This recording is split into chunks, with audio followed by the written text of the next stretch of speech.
That fucking laugh. Are you my dad? Jesus Christ. The trippers, the grasshoppers, the hip ones, all gathered in secrecy and flying high as a kite. Forget it, man, and get with the countdown. Shake this square world and blast off for Kicksville. Welcome to Hanging Loose, a disc golf podcast, hosted by ShankedDG and Spiiciiboii.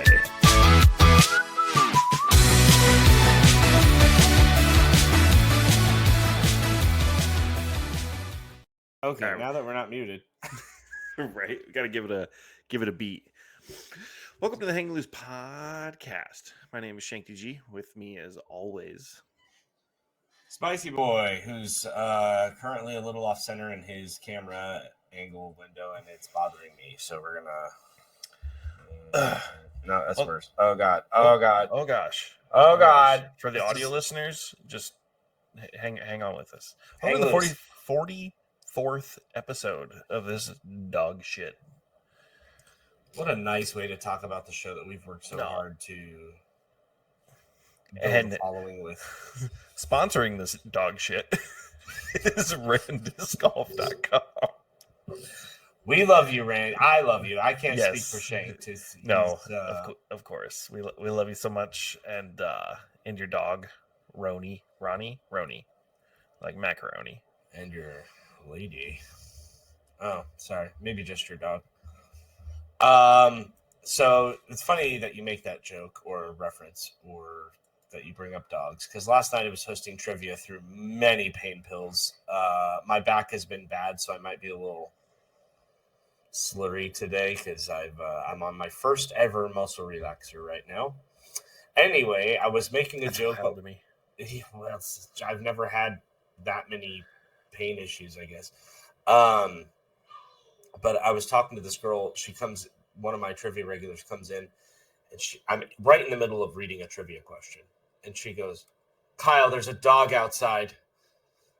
And I was like, all right. I was like, "There's a dog inside me." And then I was like, yeah, as soon as I said it, I was like, ugh. So There's a dog in me. yeah, it's like, I was trying to, I got that dog in me joke, but Yeah. the pause really hurt a lot of people's feelings. People were like, don't. Yeah, Oh, probably avoid saying that for now. I was like, okay. Oh, How have you been, bud? that's right. I've been pretty good. I haven't been playing a lot of disc golf. It finally got cold here. It's been real brisk, and Brisk iced tea. had a little bit of snow over the weekend and ice, and we're looking at another snowstorm hitting tomorrow night. So I had a tournament planned for what would that have been? Next weekend, the 18th, and I'm not sure if I'm going to go anymore because we're not looking great on the forecast. So, and I'm a little bitch when it comes to the winter golf because my hand hurts. I wouldn't like playing in snow either. I'd just give up disc golf for 3 months, more than likely. Just to bring you guys up to speed on the temperatures here in Phoenix, the high over the next 10 days is 63 degrees. Jesus Christ. That's the lowest high. The highest high is 71. So we have an 8-degree muscle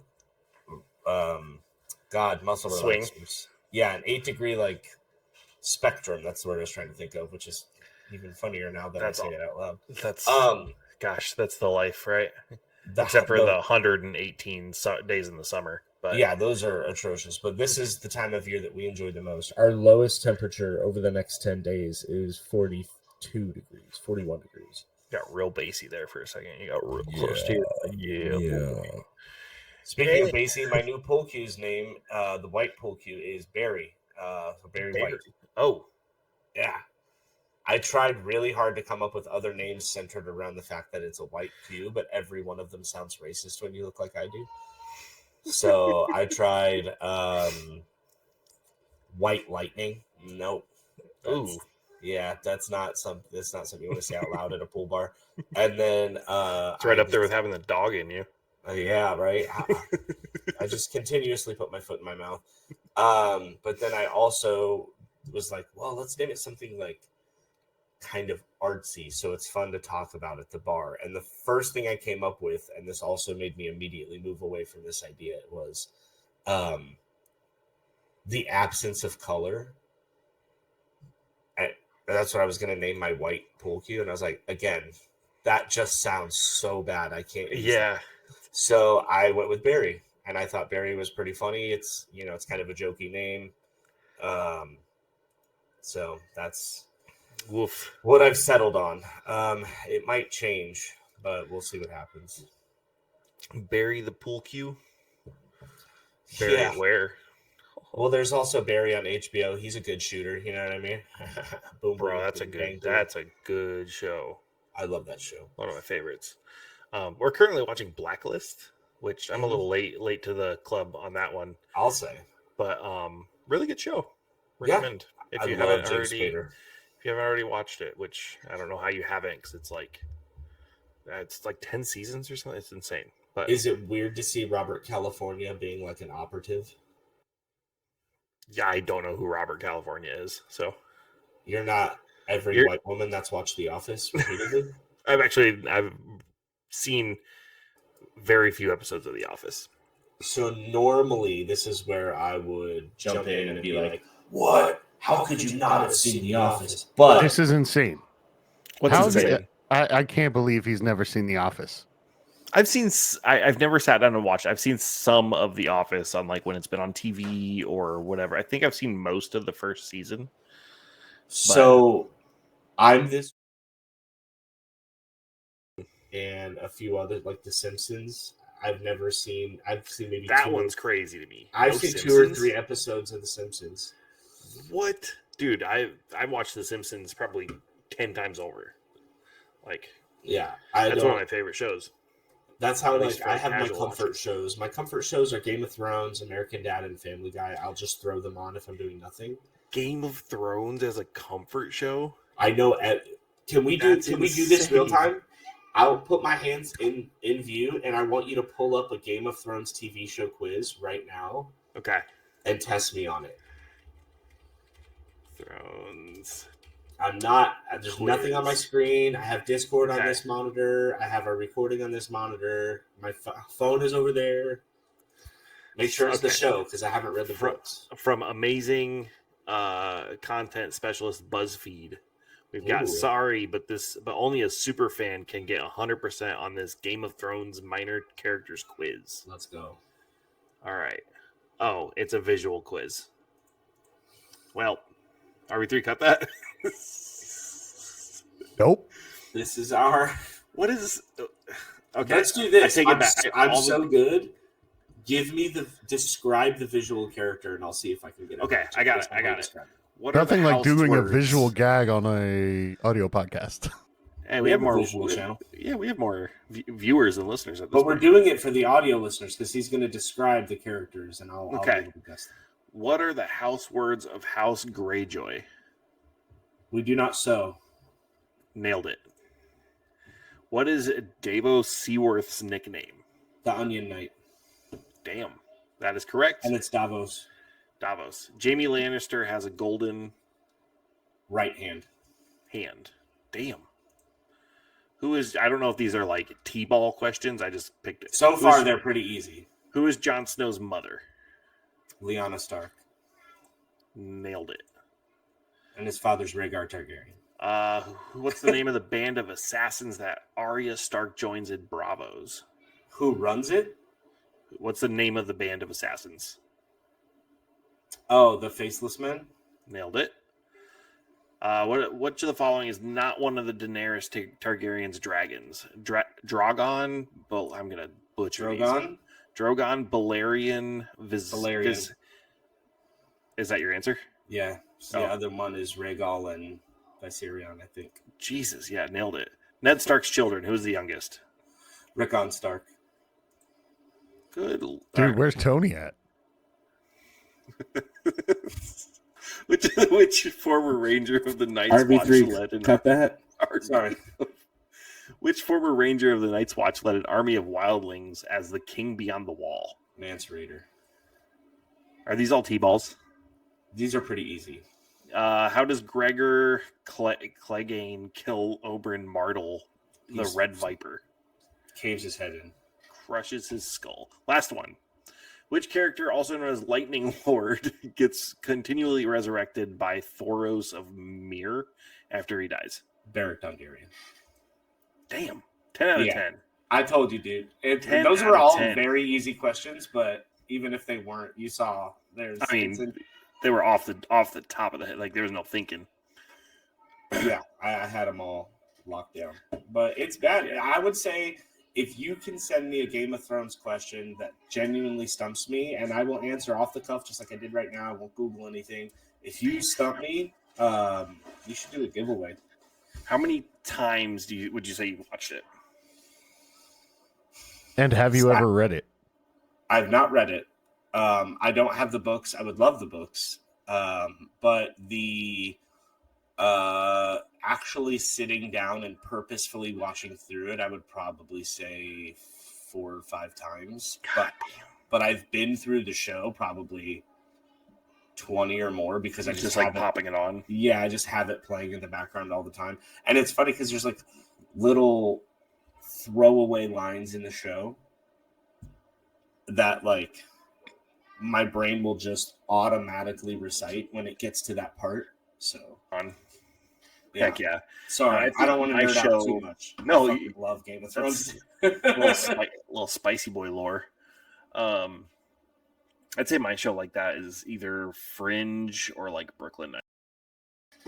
See, Brooklyn Nine-Nine's another one where I've seen clips. Oh, but it's so good. I've never sat down and watched the show. You should watch it. It's pretty good. It's I really think good. Andy Samberg basically playing himself on that show, like, gets to me. I can only handle him in like small doses. Oh, really? Yeah. I'm a big fan of his. So I feel that way about Will Ferrell, though. I cannot stand that guy. I get that. He's not for everybody. He's for most people. That's why he's so damn famous. Yeah. But I tried to get my ex-wife to watch The Office with me, and we were like 3 episodes in, and she's like, I don't want to watch Michael Scott ever again. Yeah. It's one of those like shows that I've seen enough of it to understand what the show is. Mm-hmm.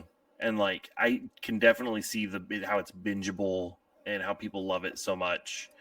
But also it's just so very dry to me. It's definitely a show that's made to be watched weekly and not binged. Not yet, but not back to back. I can see that. Like Game of Thrones, when you watch it as a binge, like it's fun because if you were to watch it episodically, like once a week, it would take you fucking forever. Mm-hmm. 2, it's the story is written in such a way where it's designed for that type of consumption. It's very slow moving. There are cliffhangers. And I have spoken. RV3 cut that? No, leave that in. People need to know who I am. It's just redlined your audio. That's funny. Speaking of Game of Thrones and quests and things of that nature, I have a quest that I'm on for a friend of mine named Dennis. Dennis is a buddy who I met. RV3, kill him. Kill him. No, Dennis is he's been playing disc golf since like 1997, but like he's never taken it seriously. He's never really like tried to put effort in. And his son Nehemiah is falling in love with disc golf. And so the little squid disc that our good friend Squid donated to us to give away, I gave to him. Shouts out. He'll be on again soon so we can go over some more of our episodes and power rankings. But I gave him his disc, and Dennis just last week got his PDGA number for the very first time after playing since 1997. Mm-hmm.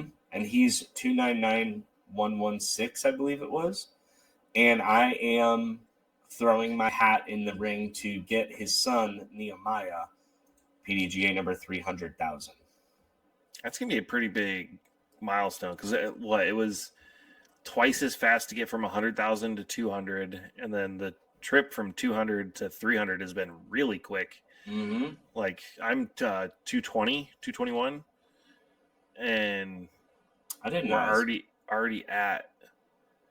Do I have a lower PDGA number than both of you? Probably. Do you have a PDGA number, RV3? I do. What is it? 121 and change. 121. Holy smokes! I'm 136. You're 100,000 Hold on, that can't people be right. before me. Yeah, I'm Mine's 136281. We got checking. Yeah, I'm 221189.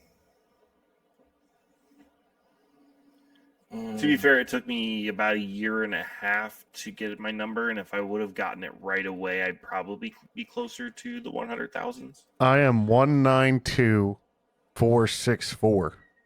So Jeez. I do have a lower PDGA number by 60,000 than I do. Jeez, man. What year did you get your number? As soon as I joined. I started disc golfing in December of 2018. Okay. That checks out. December 10th. I volunteered for my first memorial on 2019. The world shut down, and I got my PDGA number right after the memorial. So it's 136281. Dang. Mm-hmm. So it's grown that much just since like COVID. So in 5 years, no, this will be, So yeah, December 2024 was 5 years for me. We've gone through 164,000 Jeez. PDGA numbers, which is wild. Who has the highest number on tour, do you think? The highest number? Yeah, who's the highest PDGA member on tour? It's got to be one of the new kids, obviously. Buckets, maybe? I mean, yeah, but like the new kids. Curious what like Joey Bucket's number is, because he's what, like 19? Well, some of you can look it up. Kids, their parents bought it for them when they were born. That's the tough one, because like Eagle has a really low number just because he's had a number since he was like in diapers. But Joseph, what's Bucket's last name? How about you guys just keep doing the show and I'll keep looking it up. Thank you. But yeah, probably someone like that. You think not Gannon? I'm not sure. That's a great question. I bet Kyle Klein's is pretty high. I don't know that his parents were ever very into disc golf. I could be wrong, but I would wager he has a pretty high PDGA. There's someone on the tour with a 200,000 number. I guarantee it. Oh yeah, for sure. Kyle Klein, I think, has been around too long to have a 200,000 number. Let's see. But he's 85,000. So while he looks that up, I actually had a question or something to propose to you guys. So, you know how they set the distance records in the sport, right? Like they go out to that super windy salt flats. Yeah, salt flats, and rip it into a tailwind and just hope. So land speed records, right? When you're setting a land speed record, you go out to a similar thing like that, like a salt flat. Yeah. And you race one direction, and then you have to come back the whole band, the other direction. Yeah, the whole band. And you have to, so you race all the way to the one side, and then you turn around and do it again, and then they average the speed to give you the land speed record. Okay. Do you think they should do that for disc golf? Because throwing into a ripping tailwind like that is kind of disingenuous when you're like 1,126 or whatever. 1,185 feet set by 1,100. Yeah, 1,185 feet thrown into a ripping tailwind that no one would ever be able to beat. Like in regular circumstance, never being able to be beat. Doesn't matter to me. I think the record should be one throw. I think the land speed record should be one drive. It should not be averages. That makes no sense to me. But you're taking away the advantage of going out there on a particularly windy day and getting pushed. You know what I'm saying? Like, it's kind of not fair to. I see what you mean. Like there should be a wind assisted record and a standard record. Yeah, sort of. But if you were to do it the same way they do land speed records, it doesn't matter how strong your tailwind is because your headwind is going to be equal. That way, when you throw 1,100 feet, and then you throw into a headwind coming back and you throw at 450, average that out to like 800 or something like that. And then you have your distance record. Oh, I misunderstood. I'm sorry. So there's a little bit of ambiguity here because you can register as a pro on the PDGA page without actually being a pro. Right. So the lowest person that's close to 1,000, and I say close to, they're 994. Is that considered a? You could tour with 994, couldn't you? Oh, tour? Oh, you're talking about you rating. Yeah, you can tour. Oh. I mean, if you pay in to play MPO at a tour event, I mean, technically, yes. I would say what I would look up would be like the world rankings and maybe do the top 25 golfers and see who has the highest PDGA number. Okay. 25. It's probably an FPO player, honestly. Well, yeah. There's a couple of folks from New Zealand on here who are like the 299 area with 990 plus. Yeah, I think any more to play on to compete MPO A tiers, you'd probably need to be 1,000 rated or better. Not saying a 980, 990 player can't pop off and win any given weekend, but I think just for consistent touring, you'd have to be at least 1,000 rated, trying to hit cash every week. But back to the distance record thing, I'm curious your thoughts on it, because I think averaging out the tailwind and headwind throw for the record would be the better way to do it. That way you take out the guesswork of waiting for a really windy day, or you show up someday trying to beat it and it's not that windy. I could see that. I think throwing into a headwind, I don't know, that's like shooting yourself in the foot. I think when they go out to the salt flats and they do land speed records, they probably operate perpendicular to the wind. No, they do it both ways. They legitimately drive super fast with a tailwind and then drive super fast going into the headwind to find the average, which then becomes the land speed record. That's so or weird. Their attempt to. I don't, because it makes it fair for everyone that goes to attempt it. They do it because the wind speed affects the speed of the car. Yeah, and by doing it one way and the other way, you eliminate the wind speed factor. Exactly, which would be the same concept with Frisbees. I get what you're saying, and this is something that kind of for me carries over into the GOAT talk territory, or like my best friend. Those words are extremes for a reason. They should not be used unless you're talking about genuinely who you think the greatest of all time is. But people all the time are like, oh, he's the GOAT. And you're like, no, he's like, Anthony Barella's not the GOAT. Is he great? Yeah, he's phenomenal. He's not the GOAT. Not yet. Not saying he can't be.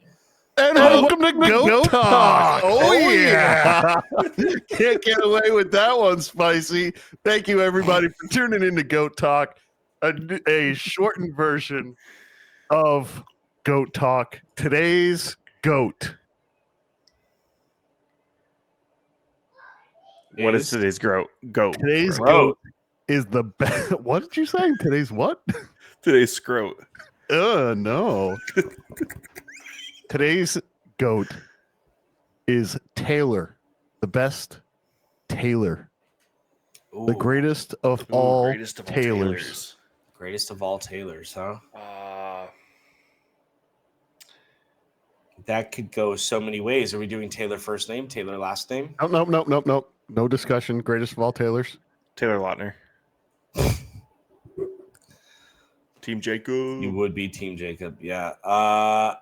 My wife would love that joke. I would say for me, personally, Corey Taylor. Taylor Swift. No. I mean, that's the obvious answer, right? Yeah. No, we don't.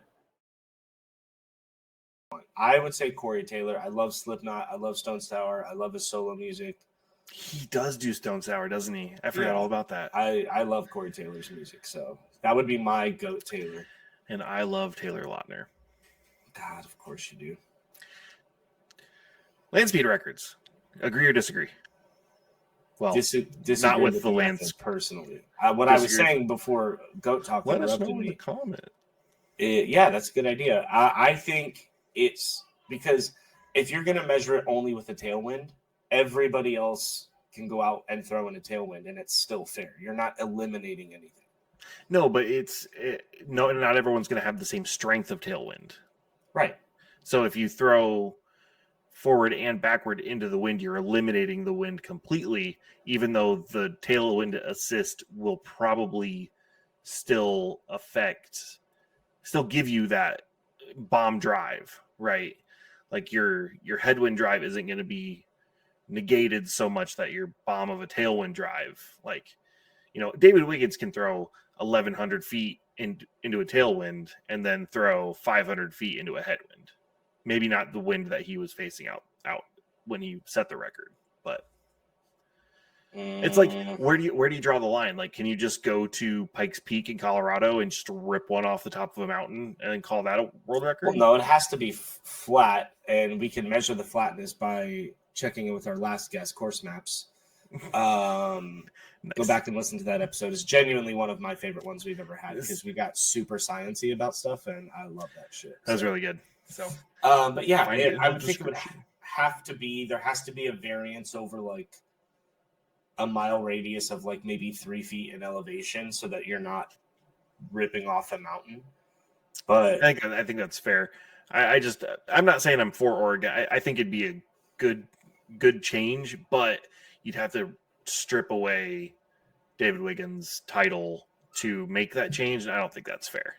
So I'll tell you what, it would make all of his disc molds that say distance world record holder way more profitable because then they become rare.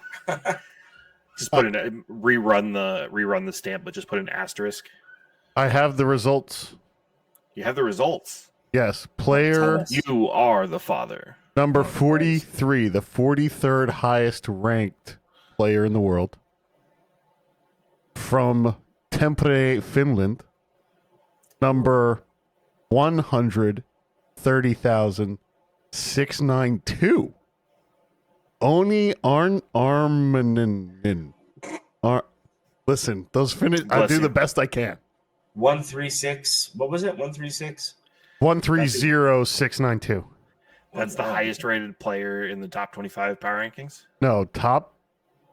He's the number 43. Number 43. Number 43, and he's got the highest PDGA in the top 50. Yeah, in the top 50, and it's wow. Okay, I really expected there to be. Joey Buckets is 122,912. Interesting. Huh. I really thought, how long till we get a 200,000 number in the top 50 then? Top 50, I would say within the next 2 years. Yeah. Like, because we're going to start seeing some like genuine athletes join the game as long as disc golf doesn't crumble beneath us like it's seeming like it's going to. Is that a fat joke? Don't be an asshole. I think, especially with kind of the contract changes and things that we've seen, it might be a little bit longer before we see 200,000 because you're really going to have to prove yourself after the boom has kind of calmed down to get that sponsorship. So we'll see what happens. Speaking of sponsorships, did you guys see Parker Welk got picked up by Dynamic Discs? He's no longer on DGA. Interesting. I thought Dynamic Discs was going bankrupt.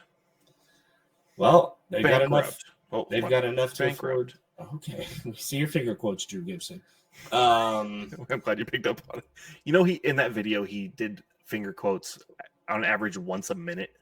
That doesn't surprise me.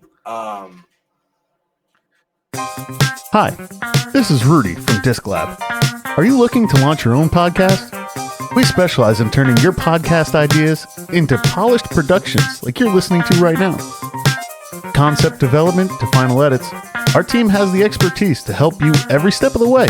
Contact us today to get started. Socials@disclab.io. That's socials@disclab.io. Hey everybody, this is Randy from RamDiscGolf.com. The other day I was out on the disc golf course, bombing my drivers 300 feet, feeling good about myself. And I decided that since I had a long ride home, I needed to find a podcast that was smart, funny, and entertaining. Everything a good podcast should be. So I picked Star Talk with Neil deGrasse Tyson, and it was wonderful. But after that, my podcast app, the algorithm, sent me to Hangin' Loose podcast, hosted by ShankedDG and Spiiciiboii. And it was okay, but after 30 seconds I figured that my time would be better spent listening to the new Chapel Roan album. So that's what I did. So if you need any discs, brandiscgolf.com. And if your podcast app happens to go to the Hangin' Loose podcast, there's always Chapel Roan. That fucking laugh, are you my dad? Jesus Christ. That didn't even come through for everybody else. DGA, we still haven't heard from Isaac, although he did partner with 1010 Discs for retail sponsor, which I thought was cool. I think they re-picked him up. I think it was a continuation. I think he's had a partnership with him. But I'm pretty sure he's confirmed he's going to Latitude, no? Said where? I didn't see that anywhere. Oh, I could have swore Latitude 64 did like a teaser thing they with posted him a picture of someone in a hoodie. You couldn't see who it was, but I mean, I think that's pretty set in stone. I have found the highest 200,000 plus rated player. What are they? Can we guess? And whoever's closest wins a prize? Sure. Guessing number or player? We're guessing world ranking for the highest world ranked 200,000 plus player. Ooh, okay. So what place they rank? Yes. Do we get a scale of like 0 to say 100, or is it? Well, we do know we it's just not throw 1 a through number? 50. We do know it's not 1 through 50. Okay. I'm gonna say, based on how long it took him to find that information, what do we have a scale here? Like, if I say like over 100, am I too far out? Well, you would still not even be halfway there. Oh, so it's much further. Okay, Yes. I kind of cheated there. Let's say I'll tell you that Andrew Fish is on the same page. I'm doing this by rating. Shit, dude. His PDGA number is like 12. line and His you're a stinker. PDGA number is 58,320. Wow. Oh man, I'm gonna guess 273. Close. Spicy. I'm gonna guess 262. Number 226 Wow. from Oklahoma, Ooh, James Owens. no idea. Jimmy PDGA Owens, number fucking friend. 238292. Gosh dang, what's he rated? Member since 2022. He is He's rated 926. 1012 as of Oh, December shit. 10th. Ooh, and he's rated that far down in the rankings. Does it really get that granular? Where like 70th through 83rd, like 80th place is like 2 points, rating points. Probably the same if it's that far down the list. Yes, they are. They have the same rating. That's crazy. Andrew Fish, by the way, 1012 rated. Jeez, get good, dude. Podcast and play, just Oh. Justin Verlander signed with the Giants. I was like, I don't know who that is. That's baseball stuff. Giants discs. Yeah. I'm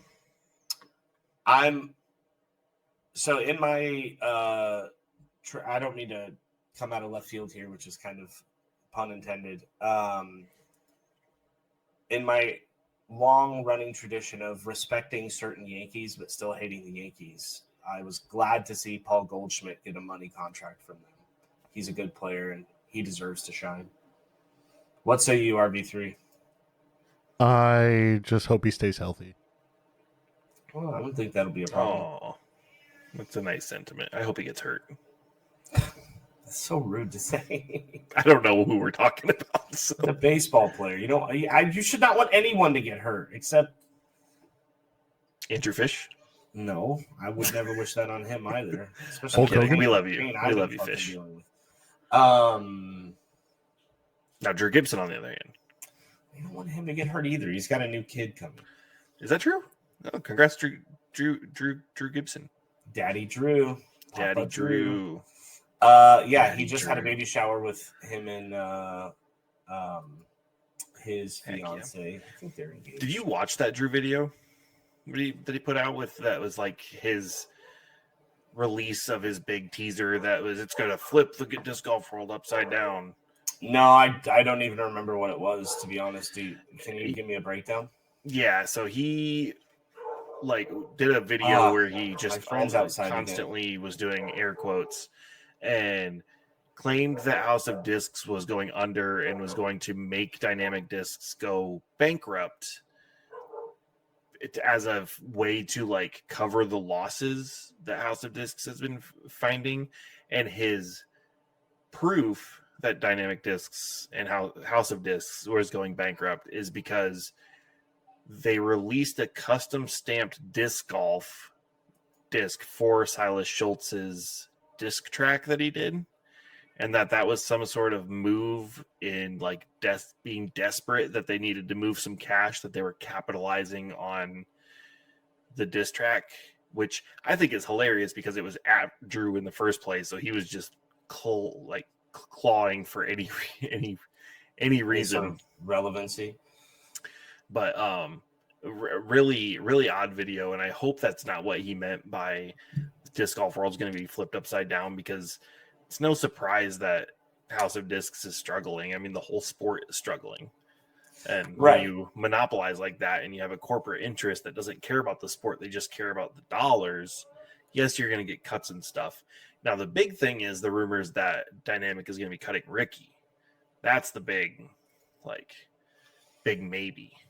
Because there was that AMA on Reddit that the former employee was saying that Kona and Ricky's contracts haven't been profitable since they were signed. And I can see that. Well, that's what happens when you charge $40 for a piece of plastic. Mm-hmm. Like, it's if they would take it's kind of hard to do this with discs, but if you remember in the early 2000s, there was like PS2 greatest hits. So it was $50 for a game, brand new. And then after a year or so of it being out, they would put it into the greatest hits category and drop the price to $20. And you know what? They would sell umpteen times more volume that way.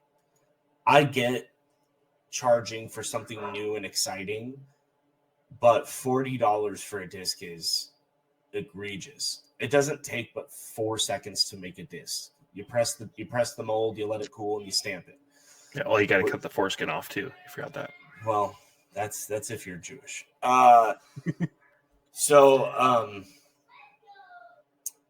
just think when you look at a video game, there are thousands of hours by a team of people that go into making that. That makes sense to charge a little more for. Yeah. These discs, I'm sure there's time and effort and research put into creating the molds that they do create, but ultimately the cost to produce a disc is not $40 fucking. Yeah, that's discovery costs, and it's made up very quickly. Like, I can see it being really expensive, like when you're first groundbreaking, like new molds, like when Innova was like, "Hey, check out this fairway driver." Like, they're like, "Oh my gosh, innovation!" But anymore, it's really everyone knows how to do it. It's really easy to make molds. It doesn't cost a ton. So when you drop something like the General and it's $40 off the shelf, like, us as disc golfers and consumers, we see right through that, because what's it cost you to make that disc? $2? Yeah, $3? That's what I mean. If that's that, like with Dynamic, they do sell I get my judges are like $8 a piece. Yeah, and that that's their most popular mold. That's their very first mold, and I think $10 to $15 is profit margin on a disc. Yeah. Well, yes, but I think what they're doing is they're trying to recoup their player contracts in the disc sale. Oh, of course. Also, once you prove it's kind of the similar situation how we are with, I don't mean to get, it's not really political, but with inflation, once you prove that a consumer base will pay a certain amount of money for something, the price doesn't go back down. No, of course not. Because they've proven that you will pay it. Like, that's what was cool about the general thing, is because disc golfers collectively just like looked at a dynamic and was like, no. Yeah, who do you think you're marketing to? We're all stoners. I need that money to get Taco Bell on the way home from my round. Right. I'm not. I think $20 is a solid price point, because I've always stood by my belief that like we're donating a lot of our money to the sport for growth, right? Like I'm fine with the egregious cost of DGN, or like, why does it cost me $70 to renew my PDGA membership every year? I'm okay with all those prices because it's cost of growing the sport. I love the sport, blah, blah, blah. But you like, at some point, I think we're seeing that now. We're seeing like consumer fatigue, where we don't want to keep buying stuff because we all already have what we want. New players are the biggest like suck of new discs, because they're trying new things and they're also losing discs at a clip that 2-3 years in playing disc golf that you don't lose discs like that anymore. You still do, but I remember my first year playing disc golf, I'd go out to a woods course and I'd leave with 4 less discs than I came with. You still do that because you're terrible. It's true. But yeah, I feel you. It's like, especially I think as we as individuals grow within the sport, we become attached to our discs, and we purposefully make sure that we don't lose them. And no one, this will be a hot take probably, but no one enjoys the process of breaking in a disc. I would agree with that. Like no one's like, fuck yeah, I hope I hit some trees today so I can speed up the hyzer flip abilities on this destroyer. You know what I mean? Like, yeah, it's having to go back and start from square one to relearn a disc is not. I mean, it's part of the sport that I enjoy, but I would say that it's not necessarily like something I want to do on like a 4-time-a-year basis when you put out a new disc. Yeah, I don't want to buy a new. Speaking of, I totally have a disc pick that I forgot to bring. I thought you were going to scramble out of your chair to go get it. I am in a second, but I want to finish this thought. It's just I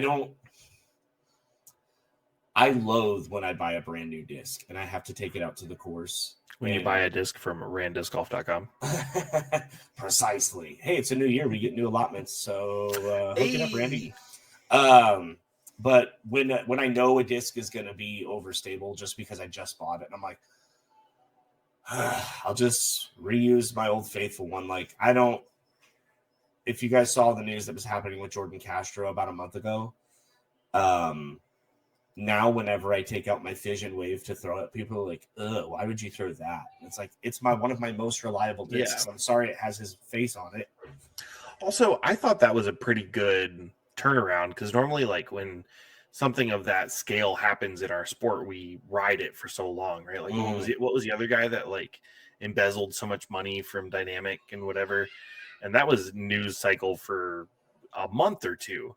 Yeah. And Jordan Castro gets called out on Facebook pretty in a mean fashion, if I might add.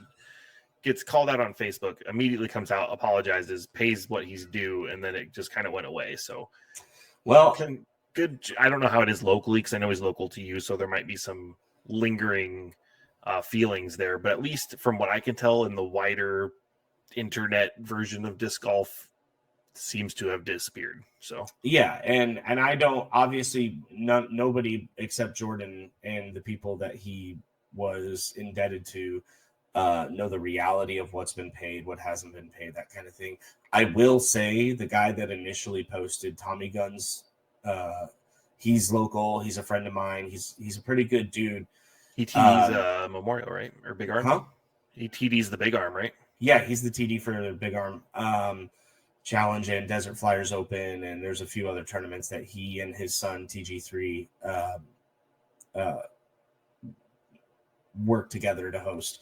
But person to person, Tommy Guns is a good dude, and he will be a ride or die for you if you need it.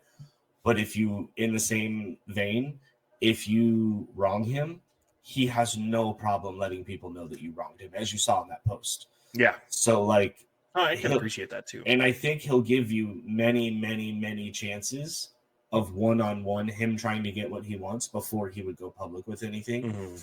Mm-hmm. But he's not shy about communicating things that he feels need to be communicated. So it was pretty harsh when I read it the first time. I was like, God damn, bro, take it easy on him. You know, we all run into situations in life. I had my own issues with my ace pot with my friends, etc. Some dude that ran a putting league a couple of years ago. Yeah, just disappeared off the face of the earth. Still has my fucking money. It's mine, bitch. No, it's not. It's your credit cards, bitch. But yeah, it definitely went away faster than I expected it to, given how intense everything started. Like you said, kudos to Jordan for if he did pay his debts that fast. Kudos to you for doing it, but that also means that you had the money the whole time. You could have fixed it plenty of times and just didn't. So who knows? I think it was surprising because, as far as I know, Jordan Castro is a kind of widely revered in the sport as a good guy, and it was surprising to see him have some allegations like that come out, and then it's no surprise that the respect he's earned over the years kind of brushed the dirt over the wound, if you will. That's not the saying. Whatever, man.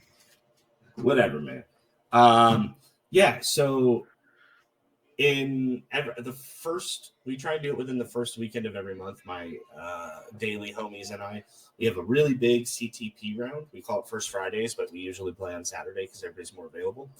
And for the last 2.5 years, my friend Neil, congrats to Neil, just had a baby daughter, Maverick, by the way. Hey, congrats. My good friend Neil has brought this disc as a CTP prize, and it's gone around and around and around, and I've never won it. And we had our round this weekend, and my Dubs partner ended up getting CTP for the hole that had this disc on it, and then he gifted me the disc. So shouts out Taylor. Appreciate you, buddy. He's the GOAT, Taylor. I was going to say, he wasn't your pick for GOAT Talk? You kidding me? He's not the greatest Taylor, but he is a great friend of mine named Taylor. You keep saying that word. We're going to have to do another episode. GOAT. So look at this. This is a Buzz, Discraft Buzz.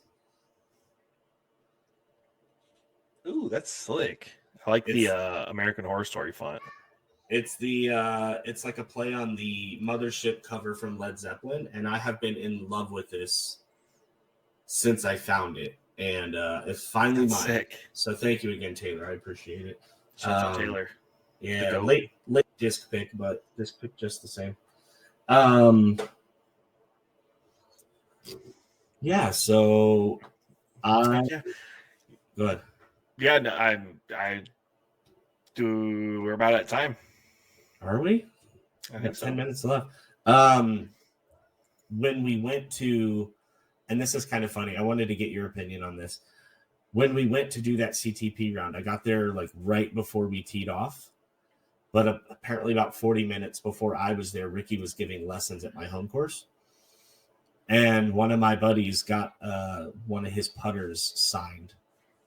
And he's like, I'm gonna hang it on the wall. But it was a disc he had already been using for years. Especially like as a putter. Yeah, like it wasn't a putting putter. A putter that Ricky uses. It was a judge, so it was dynamic. At least it was on brand. But it wasn't like Ricky's not throwing judges. He putts with harps very famously.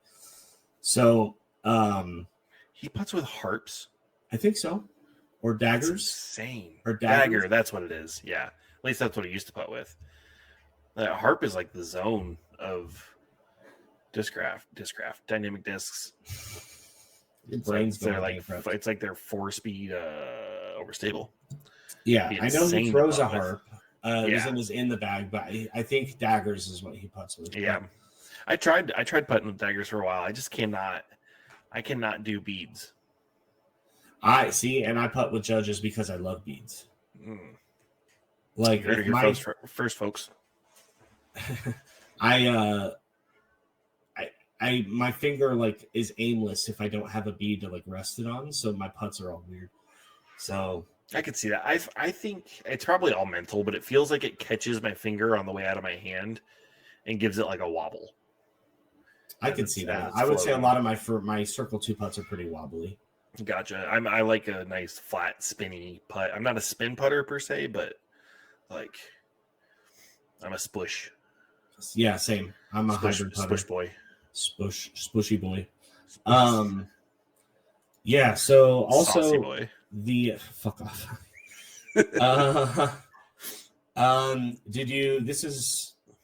Do you have any New Year's resolutions that you've already broken? No, but I did set one that I'm trying to keep. Trying to lose some weight. I have gained quite a bit over the last year, so thickums. Trying to yeah, caked up. Trying to lose some of this weight and be a little bit healthier this year. I've pretty much kicked the cigarettes, so that's. I didn't know you smoked cigarettes. Yeah, I smoked like a pack a day for like 10 years, dude. Holy shit, dude! That's so many breaks off work. Yeah, now I just hit these stupid little robot dicks, and did you get you a fume? Fume? I've heard about those. I need that like itch that the vapor cigarettes give me. It's like it like scratches something in my lungs, and it's nice. It'll probably eventually kill me, but. Probably no, it definitely will. I think there's lots of evidence to support that. Oh yeah, cigarettes for sure. I think vapes are just as bad. I mean, yes, it is. They're not good for you. They're just less bad. You're inhaling micrometals. That's worse than microplastics. Is it worse than formaldehyde? Yeah, it's metal in your body. Arsenic. Listen, it's metal in your lungs, dude. Yeah, I stopped using vape cartridges for my weed because it's just. Oh, dude, those are awful. Yeah, but I mean, I hate those. They work faster, they taste better, and I can have them in public. Whereas I can't really load up a bowl of flour at the mall. Not that I go to the mall, but I haven't been able to do the wacky tobacco like properly in years. I get like paranoid and heart starts racing and no more sativa for you. Even indica, like I just can't. I can take a couple hits here and there, but I've always been a lightweight. But I don't know. I just got old. Can't do it no more. You're younger than I am. I gave up alcohol because my doctor looked at my liver enzymes and was like, "Knock it the fuck off." And I was like, "Okay." So, yes, mean, granted, I haven't been feeling great over the last like year and a half or so when I drink. Like, even if it's like 1 or 2 beers, I just feel like absolute shit the next day, and that's probably why. So I haven't had a drink since about 11 o'clock on New Year's Eve. So, nice. Well, hell yeah, dude. I hope you keep it up. I'm also trying really hard to quit adult entertainment, which is proving to be a lot more addicting than I thought it was. I thought it'd be easy. I'll just give it up, cold turkey. Yeah. And boy, it is not easy. So I know that's kind of a weird thing to tell the public you're struggling with, but if Terry Crews can do it, I can do it. If Terry Miller can do it. I don't think Terry Miller's given that up per se. That might actually be slander, so I apologize. I did want to bring something up. We all remember our good friend, Fake Ken Climo, yeah? Yeah. Yeah, he goes by Spiiciiboii. Yeah, did you see his burner account, Paul Macbeth, that he uses to talk to himself? That's literally what I was going to bring up, is tell everybody to go to it and go to at Paul Macbeth 635 and report them as an imposter, please, on Twitter. Yeah. They're doing the same thing that old Ken Climo did, and we don't stand for that in this house. So. I am like 99% sure it's the same person. Yeah. Because the Ken Climo account has like died to the point where the interactions are like not there anymore, right? Right. So they created this other parody account for Paul Macbeth to talk to themselves to try to create. So it's just the most loser shit I've ever seen. It's the cringiest content on the internet, and I've seen furries. And you've seen my Twitter profile. Yeah, so please go report them. Get that hate off the internet. We don't like it here. Any closing remarks there, Shanked? No, I don't think so. Other than thank you to RV3 for producing the show. We appreciate you big time. I know we're mean to you sometimes, but we do appreciate it a ton. And you're not an intern, so you're a bitch. Sorry, that was really sweet and heartfelt, and I was like, I gotta ruin this in some way, shape, or form. Oh shit! Who's gonna scream? I think I've done it the last couple times. Thanks for listening to Hanging Loose, a disc golf podcast. We'll be back again next week. Until then, hang loose.